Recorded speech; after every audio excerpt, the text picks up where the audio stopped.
Well, who knew surfing was so complicated? Hey everyone, just come out of the cinema from seeing the new Nicolas Cage film, The Surfer. When you go into a Nicolas Cage film, you know what you're going to get. You're going to get weird, wacky crap, and you're not going to know where the hell you are by the end of the film. Now, the story of this is that Nick Cage goes back to a beach in some like little Australian cove that's got a few houses overhanging it, and he's wanting to buy one of the houses there. He grew up around this beach and he surfed there for many years, and he wants to take his kid there, but unfortunately he's kind of like driven out of it by a load of Australian hoodlums headed up by Julian McMahon from Christian from Nip Tuck, and it's just basically a load of bullies saying, you know, if you don't live here then you can't surf here. There's a lot of bad language in the film. There's a lot of kind of moments involving some squishy animals and poo and stuff like that, but he's made to not feel welcome there. And while he's waiting for this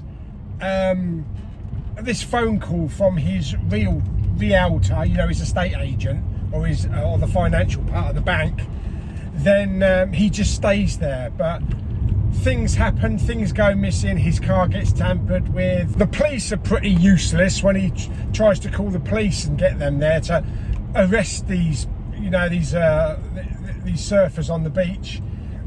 They're about as useful as a pair of glasses on a one-eared man. So going into the film, I thought this was going to kind of be like a falling down type of film. It was certainly moving towards that way throughout the film, where, you know, every little stumbling block he was coming up against and putting him down even more, and that kind of stuff. And I really thought it was going to be like a full-blown, you know, falling down film with Michael Douglas, and he was just going to take out all these surfers in all sorts of different gruesome ways. For the last half hour, it went total Nicolas Cage.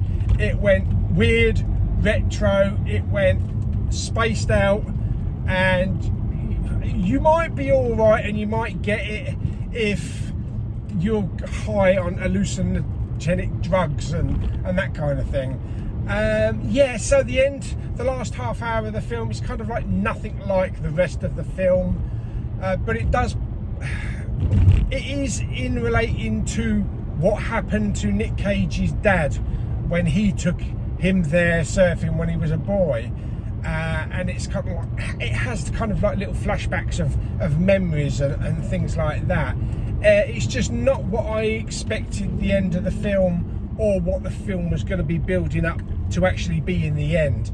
I would have actually preferred a balls out kind of like a revenge film like Falling Down. It was, the last half hour was a little bit too out there for me. It's a kind of, you know, kind of, yeah, like I'm on drugs.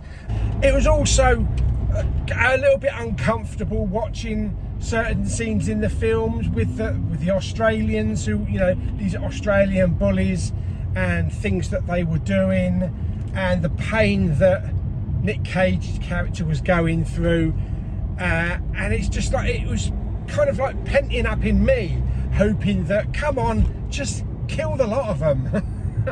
And I was feeling like that as the film went on, and I just kind of like, yeah, that's not the ending that I was hoping for. But it's Nick Cage, isn't it? You never know what you're going to get with a Nick Cage film. and he does do some weird retro out there type of weird stuff, so I can understand that. But it was an enjoyable film to a certain extent. I don't think it's going to be one that I'm going to pick up though on physical. It's kind of, for me, a one-time watch, because it didn't have the impact, and it didn't have the rousing finale that I was really hoping for. But there you go, you win some, you lose some. But I've got to say, Nick Cage's performance was really good in the film.